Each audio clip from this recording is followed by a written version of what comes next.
We're mastering tonal and color adjustments, and one part of that was curves, but when we talked about curves, I was limited in that we hadn't talked about adjustment layers yet, so was severely limited in what I could do, because so often you apply a curve to an image and it helps the area you were thinking about, but it doesn't help another one, and you need to do something about isolating a particular area more fully. So let's take a look at adjustment layers.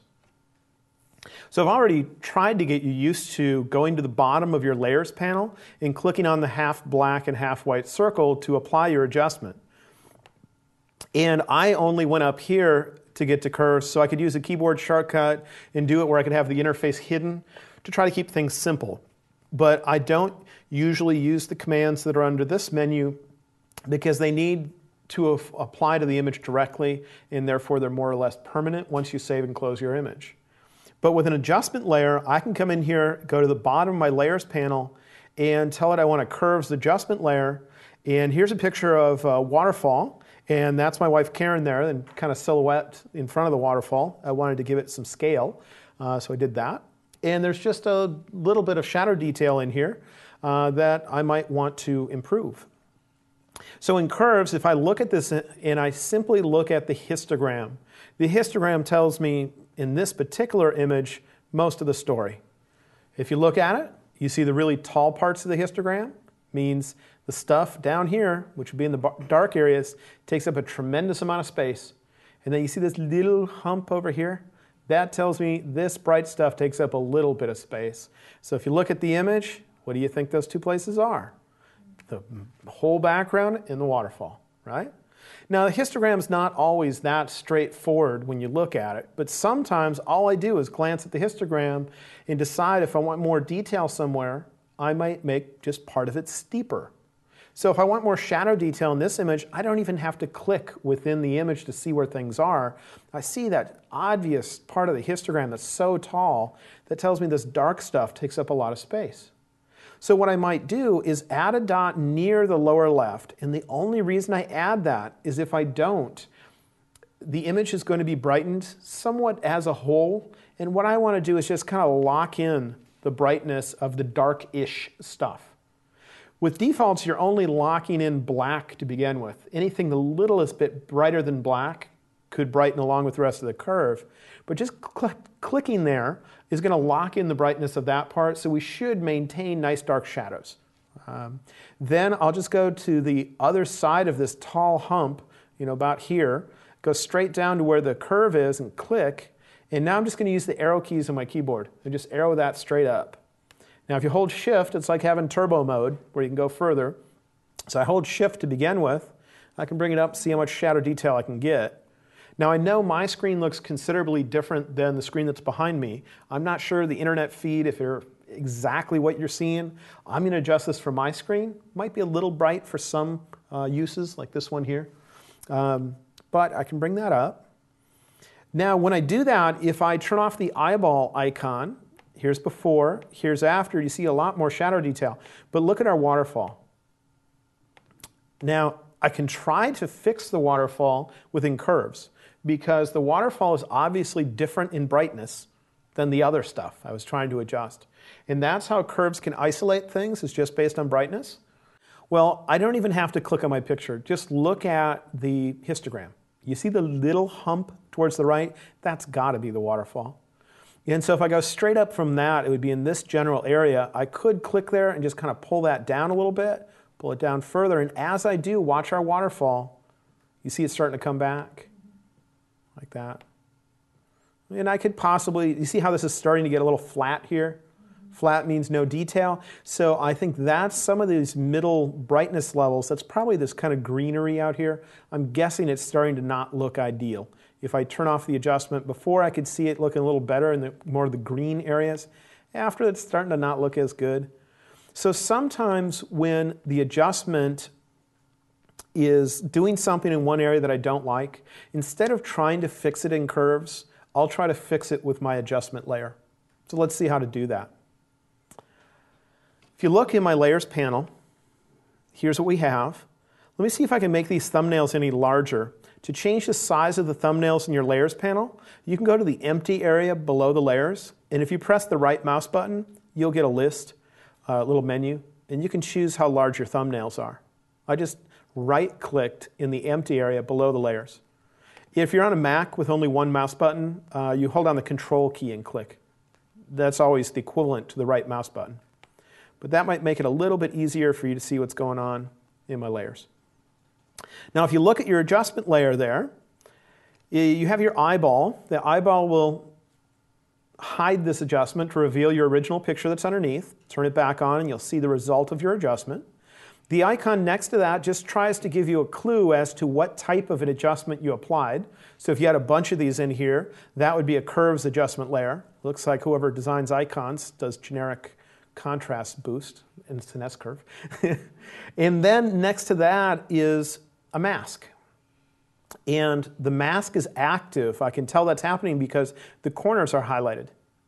And if instead I click somewhere else on this layer, those corners might disappear, and that means now if I paint, it's not going to go on the mask. So I need to glance at the mask and just double check that the corners are highlighted, and if they're not, click on it. Now when that mask is active, I can grab my paintbrush tool. And with my paintbrush tool, usually you paint with your foreground color, which is found right here.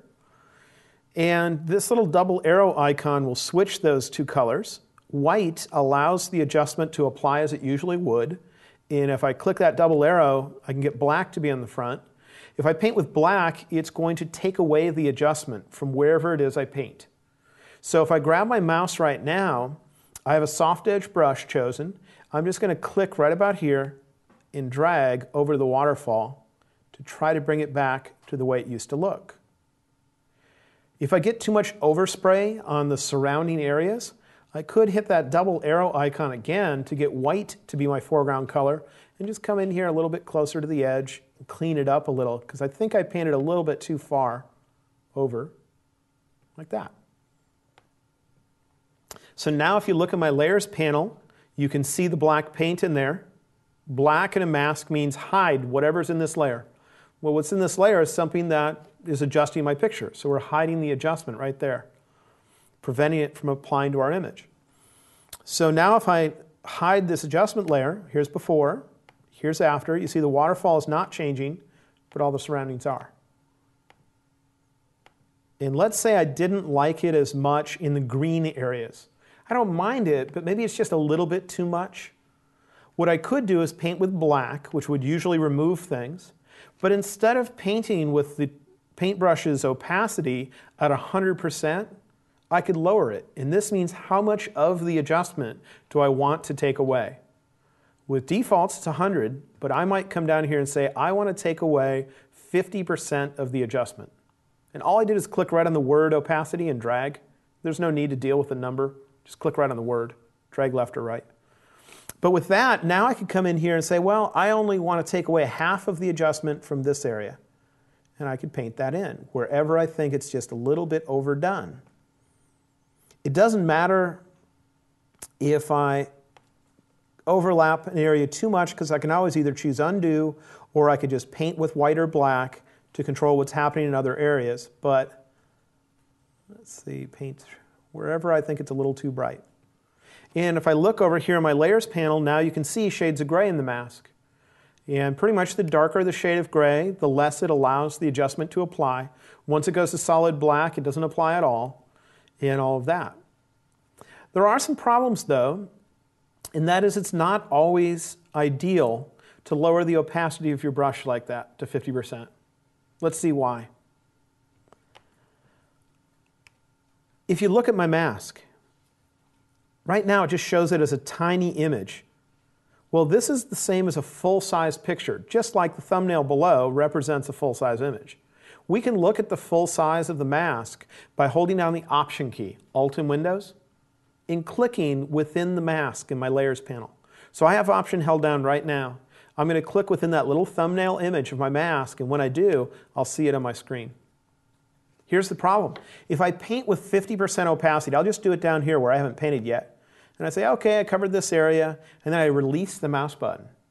And I click again. Well, sure, it'll apply it at 50% opacity, but what if I go over here and overlap where I've already been? Well, it's like using a can of spray paint. If you go over an area a second time, you get a second coat of paint. And so it's building up more, and that can sometimes cause problems. Do you see here where I overlap my paint strokes? And there as well? So sometimes what you might do is one of a couple things. The first is, if you're going to leave your opacity where it is, you could change the menu that's to the left of it. It's known as your blending mode. And you could tell this to only darken the image or only lighten the image, and sometimes that's going to end up limiting you in a way that's useful. Or instead of lowering your opacity, bring it up. And instead change the shade of gray you're painting with. So if I click on my foreground color, I'll get a color picker. And instead of painting with black, just choose a shade of gray. Let's say 50% gray. With my opacity at 100, now it does not matter how many times I paint. I'm always going to get 50% gray. Doesn't matter if I overlap my paint strokes at all. It's not going to double up because my opacity is at 100. That means apply at full strength. But what I'm painting with is not black. It's a shade of gray. So sometimes choosing a shade of gray is more useful than lowering the opacity. It's if you plan on painting over and over again in different areas and are worried about getting overspray. One thing that's nice is if you've already painted in an area, here's a trick. When you're in the paintbrush tool, watch what happens to my mouse when I hold down the Option key, Alt in Windows.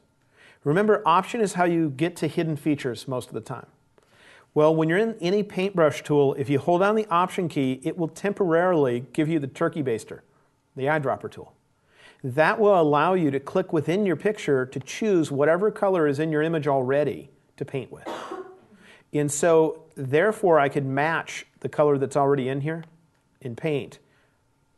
So that way, that 50% that I put in earlier that was a little bit too dark, I could now replace with what was already in there. This part here looks a little darker than what's here. I can Option click on the color I'd like to paint with and be sure that I'm precisely matching it. When I'm done looking at my mask, to hide the mask, you do the same thing you did to view it. You hold down the Option key, Alt in Windows, and you click within the mask. So now if I hide this adjustment layer, here's before, here's after, and my adjustment is not applying it at full strength across the whole image. We got it off of the waterfall, and we got it partially off of the greenish areas surrounding the waterfall.